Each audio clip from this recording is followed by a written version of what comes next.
प्यारे बच्चों, good morning to all of you. आज हम लोग बात करेंगे पीछे बात कर लिए थे हम लोग 1.1 के बारे में बात हो चुकी थी, क्लास 10 का मैथ। आज हम लोग बात करेंगे क्लास 10 के मैथ का 1.2 चैप्टर। कौन सा चैप्टर? 1.2। कौन सा चैप्टर के बारे में बात करेंगे? 1.2। पिछले 2-3-4 दिनों से जो है टाइम नहीं मिल पा रही, थर्ड क्लास नहीं आ पा रहे थे, तो अब क्लास को धीरे धीरे रेगुलर बनाया जाए आगे चल करके। आप धीरे धीरे देखते रहिए उसको। तो आपका 1.2 चैप्टर है। इस चैप्टर को शुरू करने से पहले कुछ हम लोग इस चैप्टर के बारे में इंफॉर्मेशन को देखते हैं। क्या क्या इंफॉर्मेशन है, क्या सूचनाएं हैं, क्या प्रमेय है, इसमें क्या सूत्र है, क्या फार्मूलाज हैं, सबको देखते हम लोग हैं। उसके बाद धीरे धीरे आगे बढ़ते चले जाते हैं।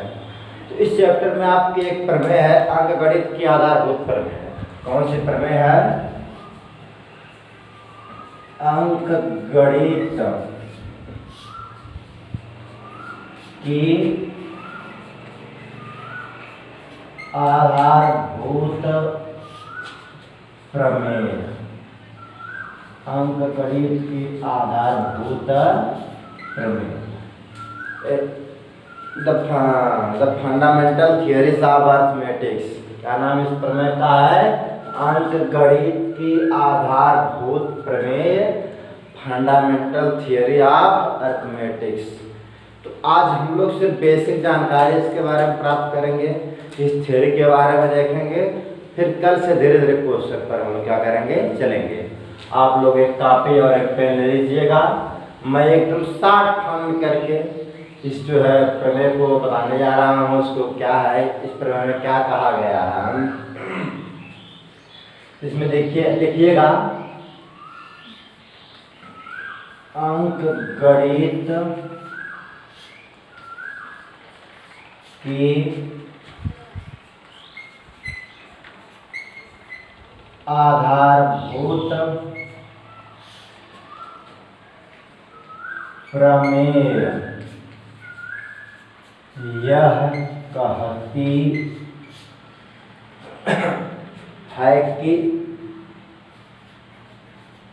है कि प्रत्येक, यह कहते हैं कि प्रत्येक भाज्य संख्या, प्रत्येक भाज्य संख्या अभाज्य संख्याओं के गुणनफल के रूप में, अभाज्य संख्याओं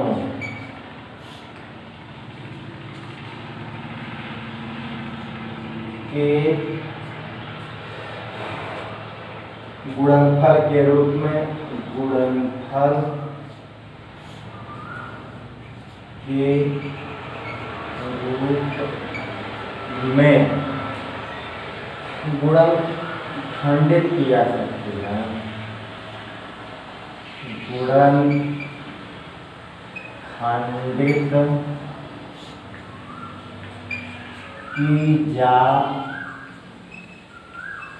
सकती है।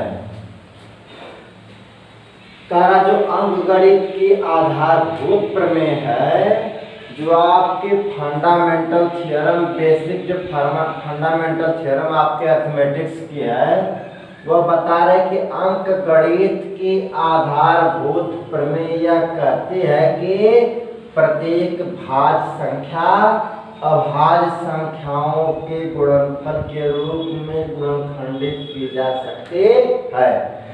कहने का मतलब है कि यह प्रमेय बताती है कि कोई भी भाज्य संख्या है, उस भाज्य संख्या को हम आप सभी लोग अभाज्य संख्या के गुणनखंड के रूप में तोड़ सकते हैं। ठीक, कि कोई भी भाज्य संख्या है, उस भाज्य संख्या को हम आप सभी लोग अभाज्य संख्या के गुणनफल के रूप में गुणनखंडित कर सकते हैं। मतलब कि अभाज्य संख्या के गुणनफल के रूप में उसे खंड खंड में तोड़ सकते हैं। जैसे देख लेते हैं आप, हम सभी लोग हैं, जैसे मान लीजिए यहाँ पे 210 यहाँ पे क्या है, भाज्य है। क्या है, भाज्य है। हमको इसे जो है अभाज्य संख्या के गुणनफल के रूप में तोड़ना है। तो अभाज्य संख्या आपको क्या होती है, पहले एक बात जान लीजिए आपको अभाज्य संख्या क्या होती है। यहाँ पर एक बात है अभाज्य की और एक बात होती है भाज्य की। तो अभाज्य का मतलब होता है जो संख्याएं सिर्फ और सिर्फ अपने आप से कटती हैं वह कहलाती हैं अभाज्य संख्या। और भाज्य संख्या की बात हो रही है तो जो संख्या सिर्फ अपने आप से और किसी और संख्या से भी कटे। भाज्य का मतलब अपने से भी कटे, किसी दूसरी संख्या से भी कटे, वो कहलाती है भाज्य।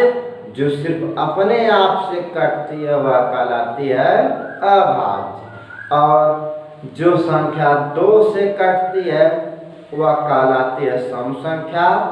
जो 2 से नहीं कटती है वह कहलाती है विषम संख्या।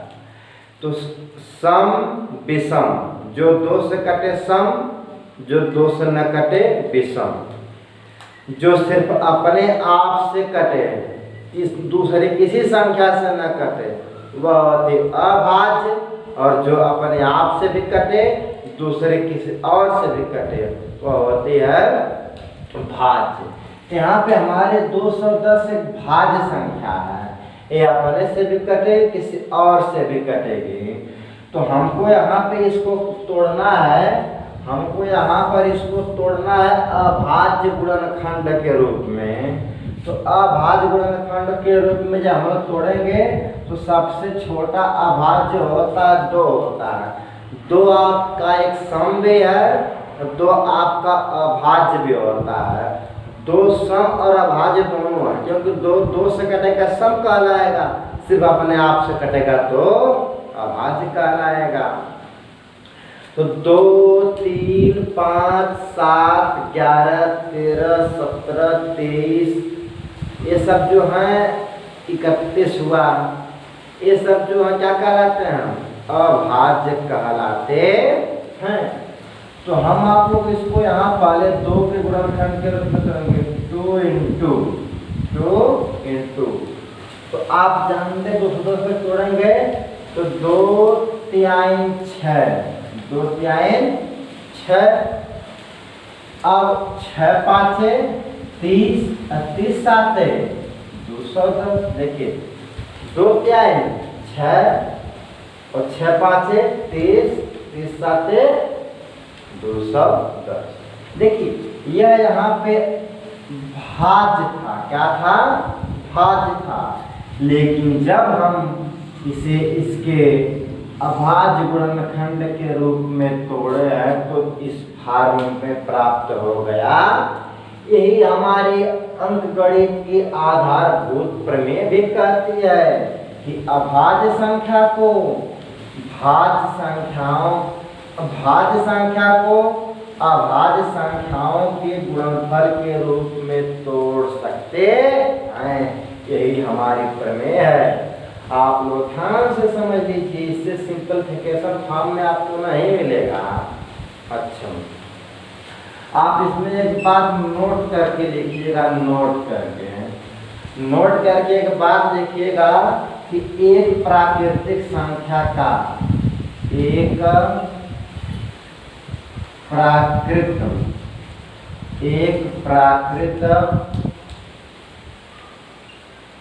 संख्या का, एक प्राकृतिक संख्या का अभाज्य गुणनखंड,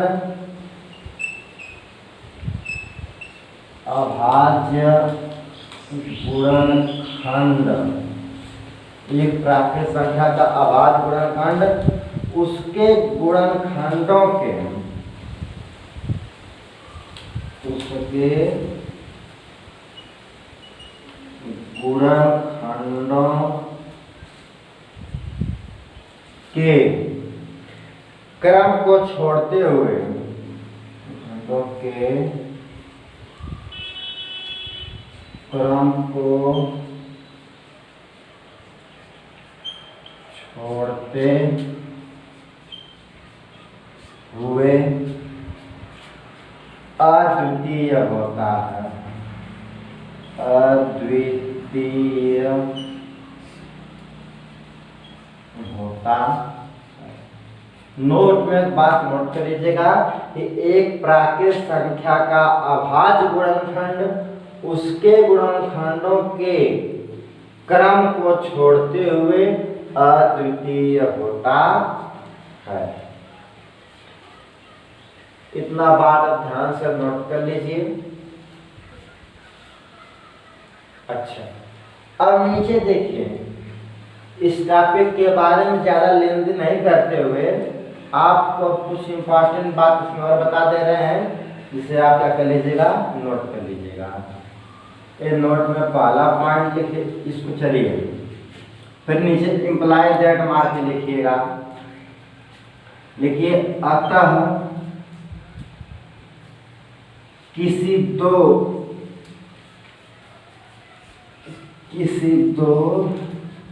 धनात्मक पूर्णांक संख्याओं, दो धनात्मक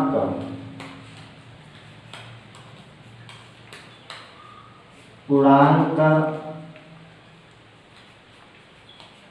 संख्याओं ए तथा बी के लिए, ए तथा बी के लिए कोई दो धनात्मक जो है पूर्णांक संख्याएं दे, माना ए और क्या है, बी है। उसके लिए बता रहा है कि HCF of A B into LCM of A B equal to A into B.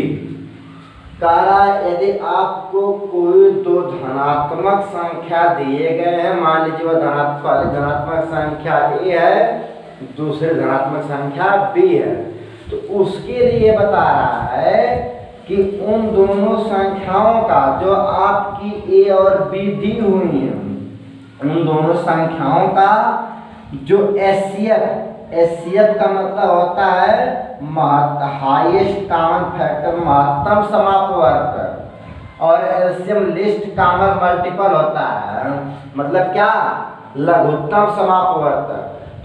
दो संख्याएं अगर दी हुई हैं, वह संख्या ए है और बी है, तो उस संख्या का महत्तम और लघुत्तम, दोनों संख्याओं का जो महत्तम समापवर्तक आएगा और जो लघुत्तम समापवर्तक आएगा, उसका गुणा करेंगे तो वह जो दोनों संख्याएं दी रहेंगी उसके गुणनफल के बराबर होता है। आप इसी चीज को, इसी पॉइंट को ध्यान में रखिएगा इस चैप्टर में, कि जो HCF of A B into LCM of A B equal to A into B, मतलब कि दो संख्याओं का लघुत्तम समापवर्तक और महत्तम समापवर्तक उस संख्या के गुणनफल के बराबर होता है। इतना नोट कर लीजिए, एक बार ध्यान से देख करके इतना नोट कर लीजिए। उसके बाद हम 1.2 का पहला क्वेश्चन बताते हैं, कल उसके आधार पर आप दूसरा, तीसरा, चौथा लगा करके आएंगे और कल से बातें आगे बढ़ेंगे। इसको नोट कर लीजिए एक बार ध्यान से, हम मिटा रहे हैं इसको।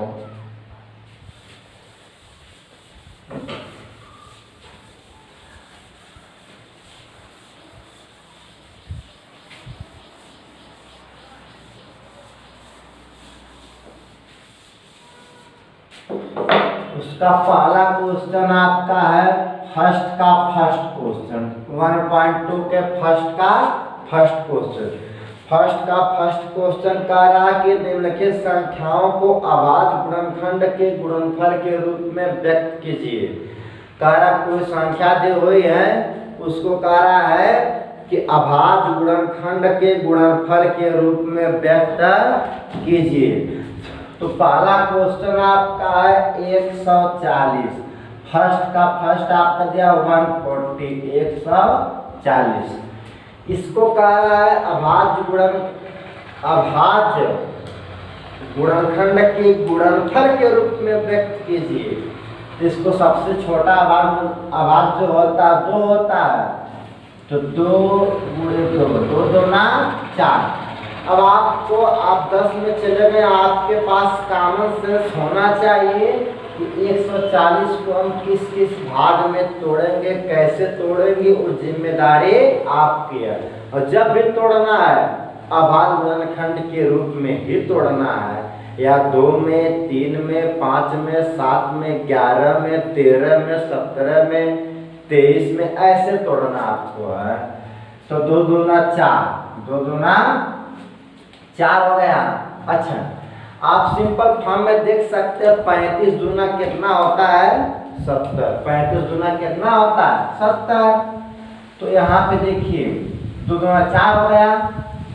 अब 4 के बाद आप यहाँ पे करेंगे 4 5 20, 2 दूना 4, 4 5 20, अब 20 7 140 हो गया कि नहीं।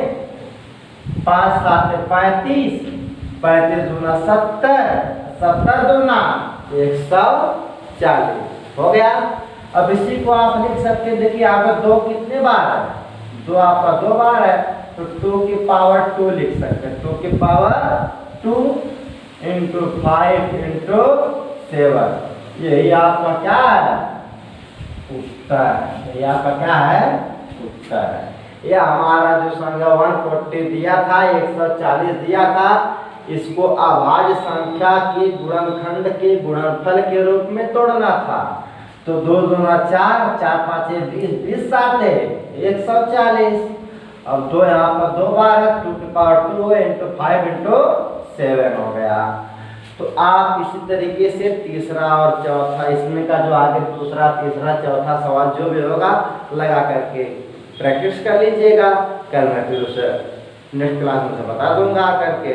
और आप वीडियो को ज़्यादा से ज़्यादा लाइक कीजिए, शेयर कीजिए, सब्सक्राइब कीजिए। ठीक, ओके, थैंक यू।